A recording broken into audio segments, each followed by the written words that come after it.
예, 오늘 저랑 이제 사도행전 12번째 살펴보시는 시간입니다. 5장에서 지난 시간에 저랑 무슨 내용을 살펴보셨냐면 아나니아와 삽비라 부부에 대한 얘기를 살펴봤죠. 아나니아와 삽비라 부부가 자신들의 재산을 팔아 교회에 헌금했어요. 그런데 재산을 팔아 헌금을 한 것까지는 좋았는데 그들의 마음이 사탄의 꾀임에 속아 실은 교만한 마음으로 사람들의 인기를 얻고자 하는 마음으로 우선 그 일을 시작했고, 그래서 결국 전 재산을 드렸다고 거짓말했습니다. 제가 지난 시간에 설명드렸듯이 이게 단순히 거짓말의 문제가 아니에요. 사도행전이 지금 뭘 보여주고 있었냐면 성령의 충만한 은혜 가운데 세상 사람들과 다른 방식으로 사는 삶을 보여줬어요. 여러 사람들이 자신의 전 재산을 다 팔아서 교회에 드려 그것으로 하나님의 일에 감당하도록 그렇게 자원하는 사람들이 일어났는데, 아나니아 삽비라 부부가 뭘 한 거예요? 주의하셔야 돼요. 성령을 흉내낸 거예요. 이건 단순히 거짓말의 문제가 아니에요. 성령께서 교회 안에 일으키시는 역사를 흉내내요. 사람들의 명예를 차지하려 한 거예요. 이것이 너무 끔찍한 죄악이었기 때문에 하나님께서 교회에 경고하셨어요. 그래서 아나니아 삽비라 부부가 어떻게 됐죠? 베드로가 그들의 죄를 가르칠 때에 그 자리에서 즉사했습니다. 절대로 이걸 심하다고 생각하시면 안 돼요. 생명을 주시는 분도 하나님이시고 생명을 거두어 가시는 분도 하나님이세요. 하나님께서 모든 사람의 생명을 주관하시기 때문에 아이고 어떻게 하나님 그럴 수 있어요? 이렇게 하시면 안 돼요. 그 모든 내용은 다 이해하지 못하더라도 하나님께서 그 일을 통하여 교회가 깨닫게 하셨고 오늘 우리로 하여금 깨닫게 하시는 거예요. 아나니아와 삽비라 사건은 성령이 충만했던 교회 안에서 일어난 사건이기에 더 주의하셔야 돼요. 성령이 강하게 역사할 때 사탄이 도망 안 가요. 사탄은 틈을 타고 들어와요. 그래서 이 사건은 교회에게 굉장히 중요한 교훈이 되는 거예요.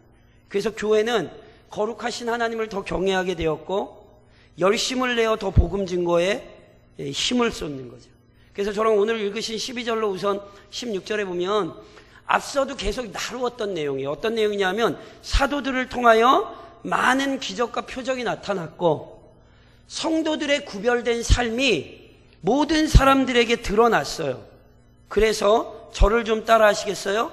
두려움, 칭송. 교회는 우선 두려움의 대상이 돼야 돼요. 무슨 얘기냐면 성령께서 더러운 것들을 척결하신다는, 성령께서 죄악에 대해 징벌하신다는 사실이 교회를 통해 드러나야 돼요. 그러니까 사람들이 그걸 보고 아하, 교회는 그냥 사람이 모여있는 공동체가 아니구나, 그 경외감을 느껴야 돼요.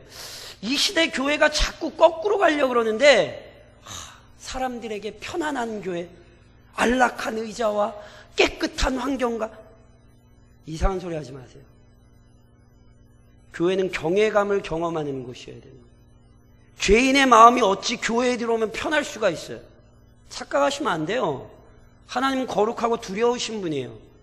교회는 반드시 그 두려움의 대상이 돼야 돼요. 동시에 칭송의 대상이 됐어요. 왜요? 생각하는 게 다르고 말하는 게 다르고 행동하는 게 다른 거예요. 오전에도 잠깐 언급드렸듯이 원래 죄인들은 본성상 복음을 싫어해요. 그런데 거기다 대놓고 그리스도인들이 세상과 똑같이 사니 세상이 교회를 더 욕하기 좋아하죠. 아니 다른 게 하나도 없는데 자신들이 욕심 부리는 것처럼 똑같이 욕심 부리고 자신들이 막 이상한 짓 하는 것처럼 똑같이 이상한 짓을 하는데, 분명히 초대교회는 뭐가 됐어요? 칭송의 대상이 됐어요. 그들의 신앙에 동참하진 않았다 할지라도 야, 저 사람들은 다르게 사는구나. 지금도 마찬가지예요. 교회는 사람들에게 경외감, 신앙심을 보여줄 수 있어야 되고 세상과 다르다는 칭송을 받을 수 있어야 돼요. 이게 교회여야 되는 거죠. 물론 그런 교회에게 지속적으로 박해가 찾아옵니다. 저랑 17절로 26절을 한번 천천히 한번 읽어보시겠어요? 오늘 5장 17절로 26절에 보면 이런 26절까지 한번 같이 읽겠습니다. 대제사장과 그와 함께 있는 사람, 즉 사두개인의 당파가 다 마음에 시기가 가득하여 일어나서 사도들을 잡아다가 옥에 가두었더니 주의 사자가 밤에 옥문을 열고 끌어내어 이르되 가서 성전에 서서 이 생명의 말씀을 다 백성에게 말하라 하며 그들이 듣고 새벽에 성전에 들어가서 가르치더니 대제사장과 그와 함께 있는 사람들이 와서 공회와 이스라엘 족속의 원로들을 다 모으고 사람을 옥에 보내어 사도들을 잡아오라 하니 부하들이 가서 옥에서 사도들을 보지 못하고 돌아와 이르되 우리가 보니 옥은 든든하게 잠기고 지키는 사람들이 문에 서 있으되 문을 열고 본즉 그 안에는 한 사람도 없더이다 하니 성전 맡은 자와 제사장들이 이 말을 듣고 의혹하여 이 일이 어찌 될까 하더니 사람이 와서 알리되 보소서 옥에 가두었던 사람들이 성전에 서서 백성을 가르치더이다 하니 성전 맡은 자가 부하들과 같이 가서 그들을 잡아왔으나 강제로 못함은 백성들이 돌로 칠까 두려워함이더라. 자, 절 보세요. 지금 교회를 통하여 성령의 역사가 아주 명확하게 막 나타나고 있단 말이에요. 근데 말씀드렸죠. 앞서도 살펴봤죠. 성령의 역사가 막 나타나면 그러면 대적들이 깨갱 그러고 도망가요? 아니라니까요. 성경을 잘 보세요. 성령의 역사가 강하게 일어날수록 박해의 역사가 거세졌어요. 그래서 오늘 본문에도 17절로 어떤 사건이 있어요? 대제사장과 사두개인들. 특별히 이렇게 찝는 이유가 있어요. 제가 저번에 설명드렸죠. 대제사장은 예수님을 죽일 때 앞장섰던 사람이고 사두개인들은 어떤 사람이라고 말씀드렸냐면 이 사람들은 영도 믿지 않고 천사도 믿지 않고 부활도 믿지 않는 사람들이에요. 근데 사도들이 자꾸 뭘 가르쳐요? 예수님이 부활했다고 가르치잖아요. 그러니까 참을 수가 없는 거예요. 그래서 뭐 했어요? 사도들을 다 잡아다가 옥에 가둔 거예요. 그리고 옥에 가두고 이제 또 좀 이 사도들을 좀 못 살게 굴고 사도들을 좀 판결을 내려가지고 어떻게든지 해보려고 옥에 가뒀단 말이에요. 그런데 저랑 읽으신 본문에 보니까 어떤 일이 일어나죠? 주의 천사가 하나님께서 천사를 보내서 옥에 갇혀있는 사도들을 풀어줬어요.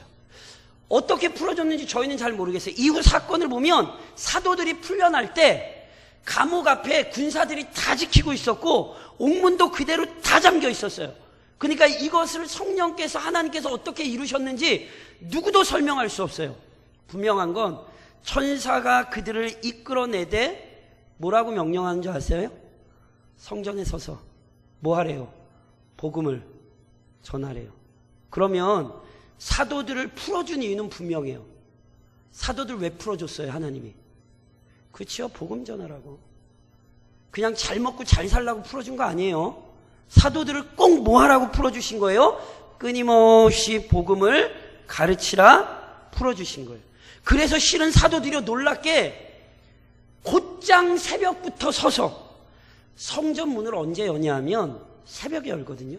그러니까 아마 밤에 갇혔고 아마 밤일 지나 새벽이 될 때쯤 천사가 문을 열어준 것 같아요. 그러니까 감옥에서 나와서 집부터 간 게 아니라 어디로 먼저 간 거예요? 성전이 열릴 때 성전에 가서 그곳에서 계속 가르친 거예요.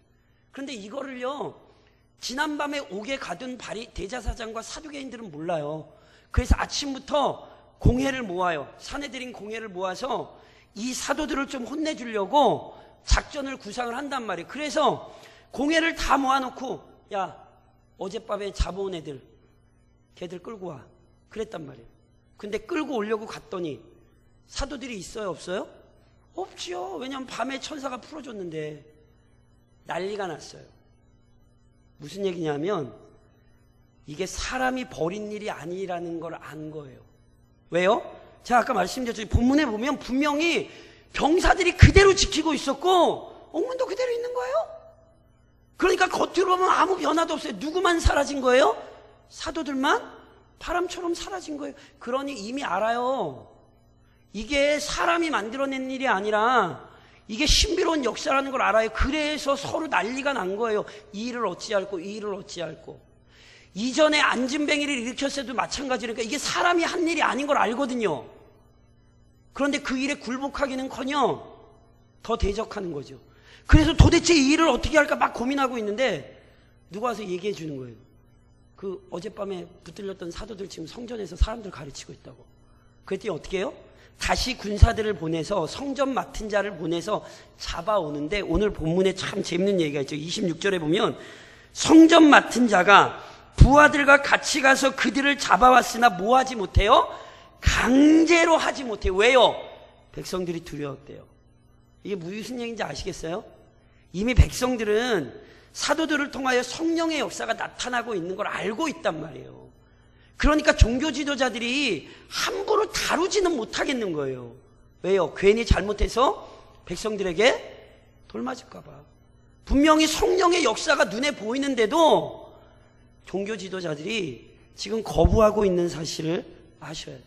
함부로는 못하지만 어찌됐건 사내들인 공의회는 유대의 최고 권력기관이니 사도들을 다시 잡아온 거예요. 잡아왔어요. 그래서 어떤 일이 있냐면 저랑 27절부터 32절까지 읽으시겠어요? 27절부터 32절까지 같이 읽겠습니다. 그들을 끌어다가 공회 앞에 세우니 대제사장이 물어 이르되 우리가 이 이름으로 사람을 가르치지 말라고 언금하였으되 너희가 너희 가르침을 예루살렘에 가득하게 하니 이 사람의 피를 우리에게 돌리고자 함이로다.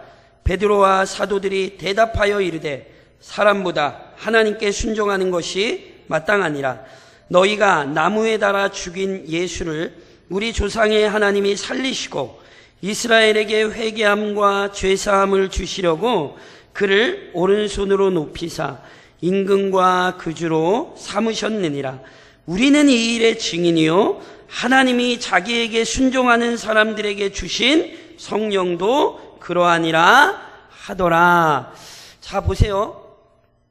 사도들이 성전에 가서 가르치고 있을 때 사람을 보내서 다시 잡아요. 왜냐하면 내버려 둘 수가 없어요. 왜 내버려 둘 수 없는지 잡아왔을 때 신문하는 과정에서 정확히 드러나요. 뭐라고 신문하냐면 예전에 협박했던 말을 똑같이 해요. 니네 이 이름 즉 예수의 이름으로 가르치지 말라 그랬지. 왜요? 본인들 스스로 얘기해요. 그 피를 누구에게 돌리고자 함이라? 우리에게 돌리고자 함이라. 종교 지도자들이 뭘 했어요? 예수를 신성 모독한 사람으로 잡아 죽이는 일에 앞장섰잖아요. 그런데 만일 그 예수가 사도들의 말처럼 하나님의 아들이고 구원자라면 당시 종교 지도자들은 누가 되는 거예요? 하나님께서 보내신 메시아를 잡아 죽인 사람들이 되는 거잖아요. 이걸 견딜 수가 없는 거예요. 그러니까 이 사람들은 지금 다른 것 때문에 사도들을 핍박하는 게 아니에요. 그 죄를 우리에게 돌리고자 함이라. 자신들이 죄인으로 드러나는 것, 자신들이 하나님을 대적했다는 사실을 드러나는 것, 이걸 참을 수가 없는 거예요. 자신들이 백성들의 지도자로서 지금 존귀와 영광을 누리고 있는데 한순간에 하나님의 아들을 죽인 사람들이 되는 거잖아요. 그러니까 보세요. 지금 종교 지도자들이 무서워하는 건 뭐냐 하면 자신들의 정체가 드러나는 거예요. 자신들이 얼마나 추악한 죄인이고 얼마나 어리석은 자들인가가 드러나는 게 이걸 참을 수가 없는 거예요. 이게 죄의 본성이에요. 누님이 말씀드린 것처럼 복음을 받아들이지 않으려는 이유는 내가 죄인이라는 사실을 인정해야 되거든요. 이걸 참을 수 없는 거예요. 나름 착하게 살았는데 왜 죄인이냐고. 내가 뭐 부족한 게 있어가지고 내가 죽어야 되는 죄인이냐고. 이게 죄의 본성이에요. 그래서 그 복음을 받아들일 수가 없는 거죠. 그때 사도들은 다시 얘기하는 거예요. 너희가 잡아 죽인 예수가 하나님의 아들이다. 우리가 그분께 순종해야지 너희 말에 순종하겠느냐. 사장에서 베드로와 요한이 사로잡혀 갔을 때 공회와 싸운 것과 동일한 싸움이 본문에서 또 그대로 진행이 된 거죠. 그러니까 보세요. 이 종교 지도자들이요, 더 이상 말로만은 어떻게 안 될 거라고 판단을 했어요. 그래서 33절로 40절을 같이 읽으시겠어요? 33절로 40절 같이 시작. 그들이 듣고 크게 노하여 사도들을 없이 하고자 할세 바리새인 가말리엘은 율법교사로 모든 백성에게 존경을 받는 자라. 공회 중에 일어나 명하여 사도들을 잠깐 밖에 나가게 하고 말하되 이스라엘 사람들아 너희가 이 사람들에게 대하여 어떻게 하려는지 조심하라. 이전에 드다가 일어나 스스로 선전하며 사람이 약 400명이나 따르더니 그가 죽임을 당하며 따르던 모든 사람들이 흩어져 없어졌고 그 후 호적할 때에 갈릴리의 유다가 일어나 백성을 꾀하여 따르게 하다가 그도 망한즉 따르던 모든 사람들이 흩어졌느니라. 이제 내가 너희에게 말하노니 이 사람들을 상관하지 말고 버려두라. 이 사상과 이 소행이 사람으로부터 났으면 무너질 것이요 만일 하나님께로부터 났으면 너희가 그들을 무너뜨릴 수 없겠고 도리어 하나님을 대적하는 자가 될까 하노라 하니 그들이 옳게 여겨 사도들을 불러들여 채찍질하며 예수의 이름으로 말하는 것을 금하고 놓으니. 자, 아까 이미 설명드렸듯이 대제사장들과 사두개인들 또는 지금 나오는 가말리엘, 바리새인들, 이 사람들은 종교 지도자들인데 이 사람이 예수를 죽이는데 앞장섰거든요. 그러니까 사도들의 말에 사람들이 따라가면 필연적으로 종교 지도자들은 아주 악한 사람들이요 나쁜 사람들이 되는 거예요. 물론 그들은 당연히 나쁜 사람들이요 악한 사람들이었죠. 그러니까 이걸 그냥 내버려 둘 수가 없거든요. 그래서 오늘 저랑 읽으신 33절에 보면 그들이 듣고 크게 놓아요 사도들을 뭐 하고자 할세? 없이 하고자 할세. 없이 하고자 할세 무슨 뜻입니까? 그렇죠. 잘 들으셔야 돼요. 이거 죽이려고 하는 거예요. 아이고 목사님 그렇게 죽일 수 있어요. 죽일 수 있어요. 두 가지 방법으로 죽일 수 있어요. 신성모독죄로 율법에 의하여 돌로 쳐 죽일 수 있어요. 그래서 실제로 이렇게 죽입니까? 안 죽입니까? 그쵸. 7장에 가면 스데반 돌로 쳐 죽이죠. 이게 지금 협박하는 거 아니에요. 이거 지금 진짜예요. 이 사람들 지금 사도들 죽이려 했어요. 죽일 수 있어요. 또 하나의 방법이 있어요. 죽일 수 있는. 뭔지 아세요? 로마 정부의 위협적인 인물로 이들을 포장하여 로마 정부에 의해 이들을 죽이게 하는 거예요. 이렇게 해서 누굴 죽였죠? 이렇게 해서 누굴 죽였죠? 사도 바울이 아닙니다. 이렇게 해서 이미 누굴 죽였죠? 예수님을 죽였죠. 예수님을 누구의 손을 통하여 죽였어요? 빌라도의 손을 통하여 죽였잖아요. 어떻게 죽인 거예요? 이 사람 로마 정부의 지금 위협적인 인물이다. 이 사람 살려두면 안 된다. 제가 말씀드렸죠. 십자가 처형은 아무에게나 죽이는 거 아니에요.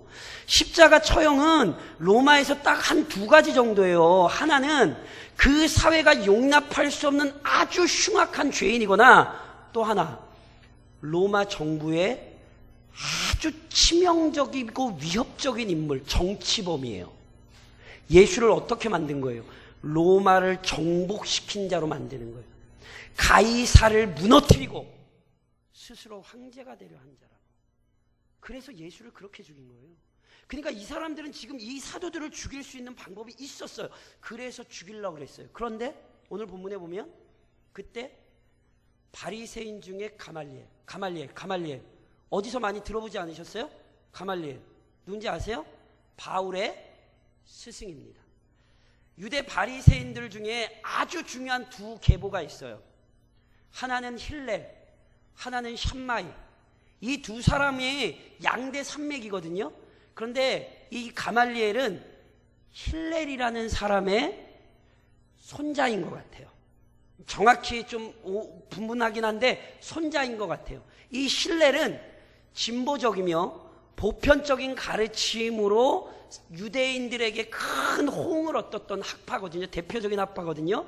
가말리엘은 그 힐렐의 사상을 그대로 이어서 당시 굉장히 영향력이 있었던 사람이에요. 실제로 유대인들의 글에 보면 가말리엘이 죽은 이후에 율법에 대한 존경이 사라졌다라는 표현이 있을 정도로 이 가말리엘은 굉장한 사람이에요. 그 사람이 나서요. 그리고는 이렇게 얘기하는 거예요. 잘 생각해라. 역사를 잘 살펴봐라. 두 사람을 예로 들어요. 드다와 유다. 이 사람들이 누구냐 하면 민중봉기를 일으켰던 사람들이고요. 특별히 이 사람들은 소위 저희가 얘기하는 메시아적 이단 운동을 펼쳤던 사람이에요. 그러니까 유대인들 중에 스스로 자기는 메시아다. 요즘 우리말로 얘기하면 이단 생각하시면 돼요. 내가 메시아야. 그리고 사람들을 확 끌었어요. 그런데 로마 정부에 의해 또는 유대인들에 의해 이들이 제압당해서 주동자인 사람들이 죽고 나자 나머지 사람들이 어떻게 됐어요? 다 흩어졌어요. 이 드다와 유다가 정확히 누구인지 실은 역사적으로는 좀 약간 좀 논쟁이 있어요. 그러나 분명히 성경을 통해 볼 때 이 사람들이 정확히 언제적 어느 사람인지는 좀 논쟁이 있을 수는 있지만 분명히 가말리엘이 이야기를 했을 때 유대인들이 사내들인 공의회가 알아들었고 그래서 가말리엘의 의견을 존중해요. 어떻게 해요? 사람이 일으킨 거라면 무너질 거다. 그런데 만일 하나님이 일으키신 거라면 니네 생각 잘해야 된다. 괜히 건드렸다가 큰일 난다. 가말리엘이 이것을 말려요. 그래서 한창 죽이려고 했다가 다시 한번 그들의 흥분을 가라앉혔어요. 대신 어떻게 하냐면 채찍질을 해요. 아마 이게 성경에 나오는 40의 하나 가만매인 것 같아요. 그래서 채찍질을 해서 이들을 돌려보내기만 하는 거죠. 다시는 또 그 이름으로 가르치지 말라고 협박한 뒤에 풀어줬어요. 그러자 저랑 40절로 42절 한번 읽으실까요? 오늘 마지막에 40절로 42절 같이 읽겠습니다. 그들이 옳게 여겨 사도들을 불러들여 채찍질하며 예수의 이름으로 말하는 것을 금하고 놓으니 사도들은 그 이름을 위하여 받는 일에 합당한 자로 여기심을 기뻐하면서 공의 앞을 떠나니라. 그들이 날마다 성전에 있든지 집에 있든지 예수는 그리스도라 가르치기와 전도하기를 그치지 아니하니라. 40의 하나 가만매, 거의 죽기 직전에 가까운 매를 맞고 풀려났어요. 그래서 사도들이 어떻게 했어요? 오히려 그걸 기뻐했대요. 왜요? 오전에도 제가 말씀드렸죠. 세상은 복음을 부끄러워해요. 그것을 이해하셔야 돼요. 그게 세상의 본색이에요. 왜냐하면 세상은 복음을 모르거든요. 그런데 사도들은 복음을 알아요. 지금 누가 진리를 가지고 있는지, 누가 실제로 하나님의 뜻대로 살고 있는지 사도들은 안다고요. 그러니 매를 좋아하는 게 아니에요. 매 맞는 걸 좋아하는 게 아니라 복음 때문에 때로 고난을 받는다 할지라도 그것 때문에 마음이 슬퍼하여 낭망하게 되는 게 아닌 거예요. 왜요? 누구를 알고 있으니까. 예수님을 알고 있으니까. 그래서 오히려 기뻐하면서 나아가서 계속 복음을 전했지요. 이 오늘 본문 속에서 그래서 다시 저랑 몇 가지 중요한 교리들을 좀 확인을 하셔야 돼요. 그게 이런 거예요. 자, 저를 보세요. 한번 따라 하시겠어요? 표적과 기사는 믿는 자를 위하여. 성경의 표적과 기사는요, 믿는 자들의 믿음을 더 견고하게 하기 위한 거예요. 앞서도 계속 말씀드렸듯이 기적과 표적이 눈앞에 일어난다고 해서 예수를 믿느냐, 그렇게 생각하시면 안 된다니까요. 예수님이 이 땅에 얼마나 많은 기적을 일으키셨어요. 사도들을 통하여 얼마나 많은 기적이 일어났어요. 그래서 안진뱅이를 일으키고 감옥에서 이 사람들이 사라졌을 때도 알아요. 이게 사람이 한 게 아니라는 걸. 그런데 복음에 순종해요, 안 해요? 안 하잖아요. 그러니까 기적이 펑펑 일어난다고 해서 하나님, 그 사람들이 예수를 믿을 거라고 생각하시는 건 굉장히 어리석은 생각이에요. 그리고 당시 기적과 표적이 일어났던 이유는 이미 말씀을 드렸잖아요. 당시에는 의료 수준이 지금과 같지 않아요. 당시에는 작은 병도 고칠 수 있는 실력이 없단 말이에요. 그러니까 하나님께서 기적과 표적을 나타나게 하신 이유는 그 죄인들로 하여금 하나님의 능력을 경험하게 하시고 교회로 하여금 하나님의 은혜를 확신하게 하시기 위해 그 놀라운 표적과 기적을 하나님이 친히 보여주신 거예요. 그러니까 말씀을 확증하기 위해 표적이 따라온 거란 말이에요. 그러니까 이런 의미에서 지금은 이런 기적과 표적이 예전처럼 이렇게 펑펑 일어날 일이 없어요. 왜 그런지 아세요? 지금은 뭐가 발달됐죠? 의학이 발달됐죠. 자, 의학의 발달이 은혜입니까? 아닙니까? 정확히 하셔야 돼요. 의학의 발달이 은혜입니까? 아닙니까? 그걸 일반 은총이라 그래요. 하나님께서 이 세상의 역사에 개입하시고 이 땅 가운데 은혜를 주시되 그런 일반 은총적인 은혜들, 예를 들면 의학의 발달을 통하여 하나님의 역사와 섭리가 나타나게 하시는 거예요. 좀 안타까운 것들이 뭐냐면, 아유, 나는 뭐 병원 같은 거 약 안 먹어도 돼. 나는 기도하면 다 나아. 그걸 믿음이 센 거라고 생각을 하시는 분들이 있어요. 그러시면 안 돼요. 감기 들면 감기약 드세요. 삭신 있으시면 병원 가서 물리치료 받으시라고요. 그걸 붙들고 주여 삼창하실 필요 없어요. 오해하지 마세요. 지금도 하나님께서 우리에게 반드시 하나님의 살아계심을 나타내시려면 인간의 의학이 일으킬 수 없는 놀라운 일들을 분명히 일으키세요. 그러니까 우리는 그걸 부인하지 않아요. 그러나 하나님께서 우리에게 주신 일반 은총 역시 하나님께서 우리에게 자신을 나타내는 놀라운 방편인 거예요. 그러니 보세요. 우리는 의사를 믿는 게 아니라 의사의 손길을 통하여 어떤 질병을 치료하시는 하나님을 믿는 것이고, 우리는 약을 믿는 것이 아니라 그 약이 내 안에 효과를 잘 발휘하여 내 육신을 강건케 하시는 하나님의 은혜를 믿는다는 거라고요. 그러니까 기도는 항상 하는 거고, 기도를 하시면서 그런 일반 은총을 사용하는 것이요. 야, 병원 갈 필요 없어. 내가 손 한 번 얹고 기도하면 다 나. 이렇게 가시면 안 돼요. 이렇게 가시면 안 된다고요. 이런 은사주의나 신비주의는 이미 성경의 권위와 성경의 가르침을 벗어난 거예요. 그리고 제가 제발 부탁인데 육신들 잘 관리하셔야 돼요. 제가 몇 번 이제 이런 말씀 드리는데,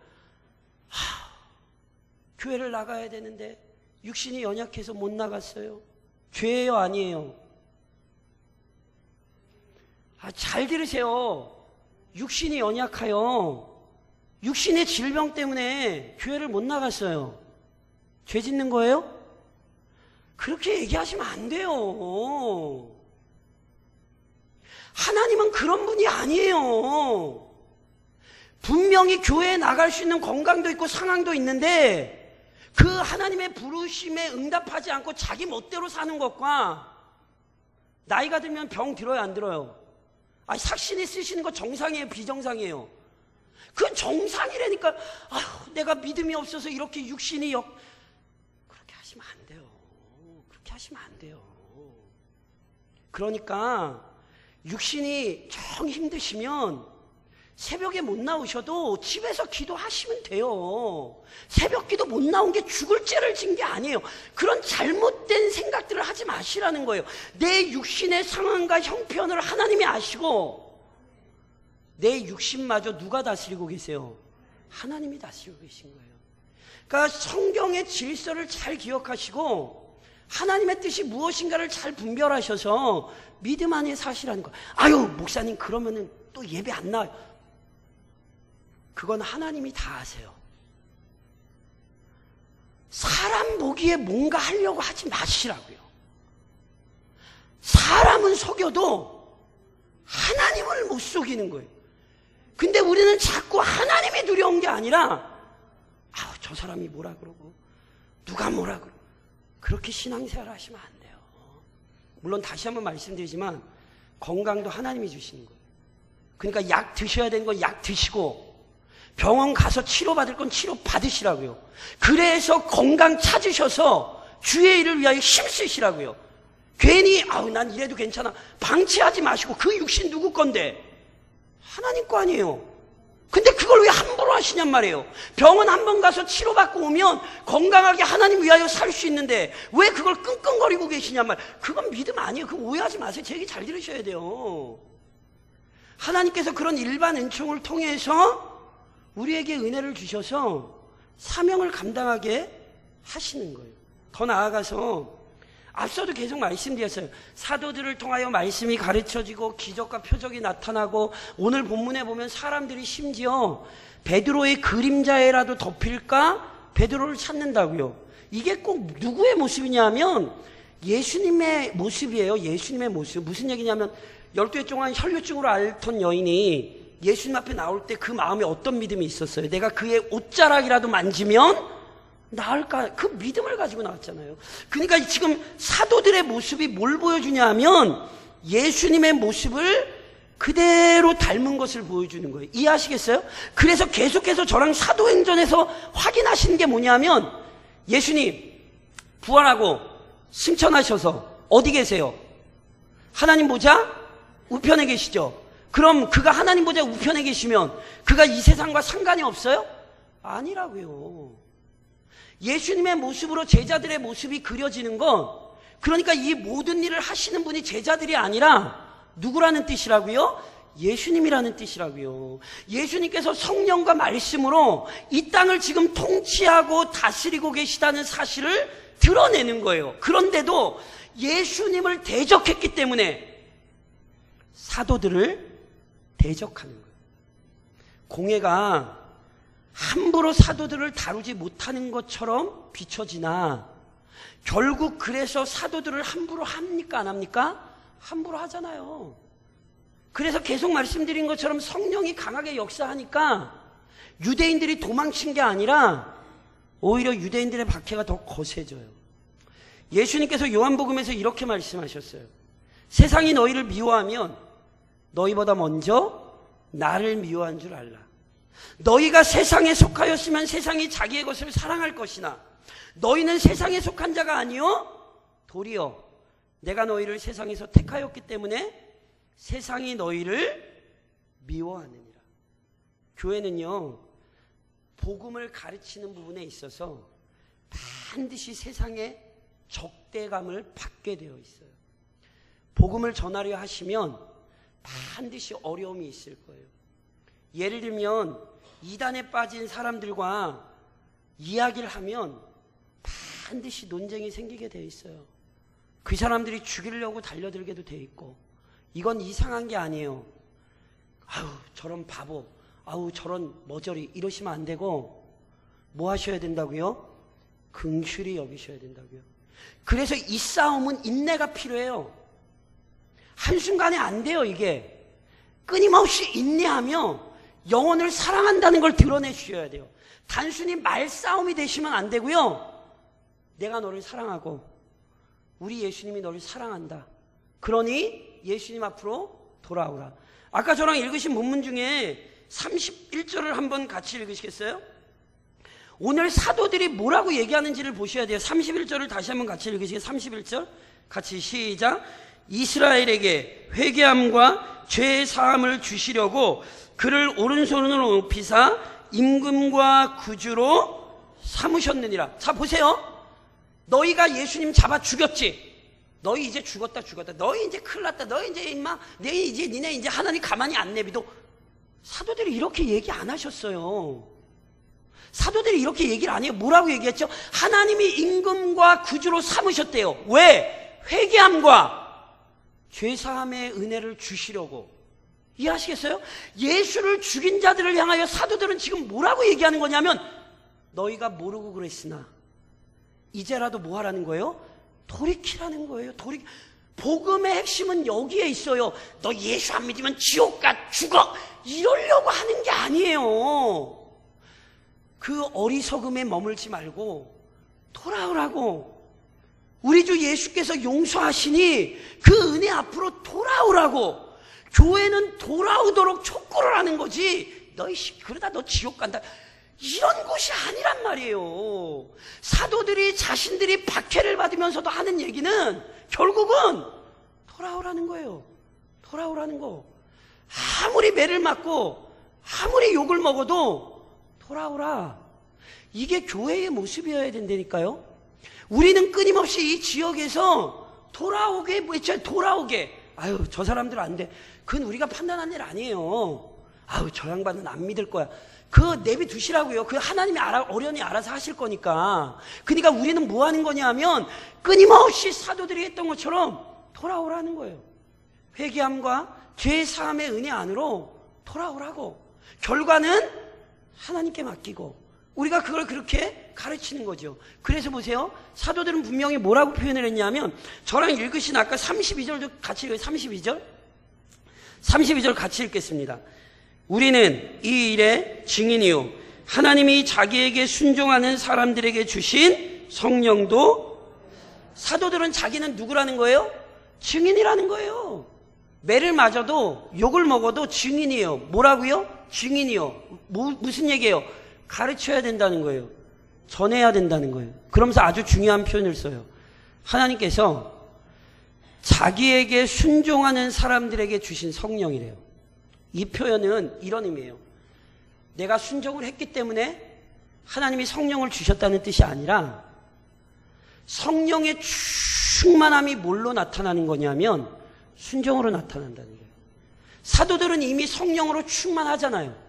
그러니 성령으로 충만하니 누구에게 순종해요? 하나님께 순종하더라는 거예요. 누님이 말씀드린 것처럼 기도 한번 세게 했더니 병이 낫고, 성령 충만을 자꾸 이렇게 따지시면 안 된다니까요. 성령 충만이란 하나님의 뜻에 순종하는 걸로 확인하시는 거예요. 성령 충만이란 다른 게 아니라 하나님의 뜻대로 살고 있는 모습으로 드러나시는 거예요. 그러니 이번 한 주간도 성령을 따라 순종하며 사세요. 어려움이 있어도 고난이 있어도 성령을 따라 순종하며 사는 게 우리의 삶이고 증인으로서의 삶이죠. 세상에는요, 가말리엘 같은 사람이 있어요. 가말리엘이 나중에 예수를 믿었는지 안 믿었는지 우리는 몰라요. 왜냐하면 성경이 안 나오니까. 근데 오늘 가말리엘의 말이 되게 중요해요. 가말리엘이 사도들을 통하여 나타나는 일들을 보고 분명히 뭘 느꼈냐면, 이거 사람이 하는 일이 아니다 느꼈어요. 그러니까 말리는 거예요. 눈으로 보기에는 그냥 단순한 폭동이 아니라는 걸 가말리엘은 알았어요. 하나님의 율법을 이미 익히 아는 자로서 구약의 메시아가 어떤 일들을 행하시고 그를 통하여 어떤 일이 이루어질까를 율법학자란 말이에요. 알아요. 그러니 사도들의 모습이 다르다는 걸 알아요. 그래서 중지를 시키죠. 그런데 가말리엘은 사도들에 대한 박해를 약간 중지는 시켰지만 분명히 다른 걸 암에도 불구하고 복음으로 회개하며 돌아오지 않았어요. 그거 아세요? 예수 믿어 그러면 아유 그럼 나도 예수 믿는 거 좋은 거 알아. 아유 신앙생활하면 좋지 뭐. 그치 교회 다니면 뭐 좋지 뭐. 제가 언젠가 말씀드렸죠. 뭐 찜질방에 갔더니 건강하게 사는 100가지 계명 뭐 이런 게 있어요. 정확히 기억은 안 나는데 70 몇 번째인가에 그게 있어요. 종교를 가지라. 그럼 건강하게 오래 산대요. 그러니까 이렇게 생각을 하는 거예요. 아, 기독교 좋지 나 교회 안 싫어해? 그 믿음 아니에요. 얼핏 믿음처럼 보일지 몰라요. 그런데 여전히 세상과 교회 사이에서 갈팡질팡하는 거예요. 이런 분들 빨리 돌이키게 하셔야 돼요. 신앙은 그렇게 갈팡질팡하는 게 아니에요. 엘리야가 이스라엘 백성들을 향하여 뭐라고 얘기했어요? 언제까지나 너희가 바알과 하나님 사이에서 머뭇머뭇하려느냐. 이게 가말리엘의 모습이에요. 분명히 어떤 지식을 얻긴 했지만 그 지식이 영적인 지식으로 그의 영혼을 바꾸진 못했던 거예요. 그러니 주변을 잘 돌아보셔야 돼요. 교회에 예수 믿는 척은 하지만 철저히 복음 안으로 들어오지 않은 자들이 여전히 많이 있기 때문에 그래요. 그래서 우리는 더욱 힘을 내야 되죠. 그러면서 오늘 몇 가지로 좀 적용합니다. 우선 따라 하시겠어요? 기도에 응답하신다. 믿으세요? 우리는 이 확신이 필요해요. 실은요, 오늘도 본문에 저랑 아까 12절로 15절까지 읽으셨잖아요. 사도들을 통하여 기적과 표적이 많이 나타나거든요. 근데 그런 이유가 있어요. 아까 말씀드렸듯이 하나님의 말씀을 아주 정확히 드러내시는 의미도 있지만, 우리가 예전에 살펴본 사도행전 4장에서 베드로와 요한이 잡혔다가 풀리고 난 다음에 그 이야기를 하고 나자 교회가 하나님 앞에 뜨겁게 기도하거든요. 그러면서 뭐라고 기도하냐면 손을 내밀어 병을 낫게 하시옵고 표적과 기사가 거룩한 종 예수의 이름으로 이루어지게 하옵소서. 복음의 역사를 위해 사도들과 교회가 이걸 구했어요. 그랬더니 이런 일이 일어나요? 안 일어나요? 일어나죠. 다시 바꾸면 영혼 구원을 위해, 복음 전파를 위해 기도하세요. 그러면 하나님이 필요한 것 주십니까? 안 주십니까? 주십니다. 그리고 하나님은 필요한 것만 주시는 게 아니에요. 복음 전파의 모든 사역은 누가 주도하는 거냐면 하나님이 주도하세요. 보세요. 옥에 갇혔을 때 하나님은 천사를 보내서 풀어주실 수도 있어요. 유대인들이 사도들을 막 죽이려고 나설 때 바리새인 가말리엘의 입을 통하여 하나님이 그걸 막으실 수도 있다고요. 이게 뭘 보여주냐면 복음 전파라는 게 인간이 하는 것이 아니라 하나님이 하는 것이라는 사실을 우리에게 입증시키는 거예요. 그러니 이 사실을 확신하세요. 오늘도 이 땅에 하나님께서 구원의 역사를 일으키실 것이라는 사실을 확신하고 그렇게 오늘을 사시란 말이죠. 그리고 그 확신을 가지고 어느 곳에 머물러 살아가듯이 모든 장소에서 복음을 전하셔야 돼요. 오늘 저랑 읽으신 마지막 구절 보셨어요? 42절 다시 한번 읽으시겠어요? 42절 같이 읽겠습니다. 42절 그들이 날마다 성전에 있든지 집에 있든지 예수는 그리스도라 가르치기와 전도하기를 그치지 아니하니라. 그들이 날마다 어디에 있든지, 성전에 있든지 또 어디에 있든지. 제가 여쭤볼게요. 사도들이 성전에 있고 싶었을까요? 무슨 얘기인지 잘 모르시겠죠? 사도들이 어디에서 복음 전하다가 잡혀와서 40에 하나 감한매를 맞았죠? 성전에서. 거기 또 가고 싶으세요? 무슨 얘기인지 이해하시겠어요? 지금 이 양반들 원래 성전에서 전하다가 잡혀와가지고 매 맞고 다시 나간 거란 말이에요. 근데 또 어딜 가요? 또 성전을 가요. 뭐가 예상되죠? 맞아야죠. 그래서 맞아요, 안 맞아요? 뒤에 가면 죽는다니까요? 어딜 가라는 건지 아세요, 하나님이? 죽는 자리에도 가라는 거예요, 지금. 우리에게 중요한 건 육신적인 생명이 아니라 하나님의 말씀에 순종하는 거예요. 그 자리가 어느 자리가 됐든지 하나님께서 맡기신 것이 복음이기 때문에 우리는 복음을 전하는 거예요. 내가 집에 있든지 어디에 있든지 내가 있는 그곳에서 나를 통하여 복음이 전해지게 하는 거예요. 아무리 악한 사람들이 있고 아무리 나를 괴롭히는 사람이 있어도 원수에게 가서 복음을 얘기하는 게 진짜 그리스도인입니다. 너 나랑 같이 천국 가자. 이게 얼마나 센 믿음인지 아세요?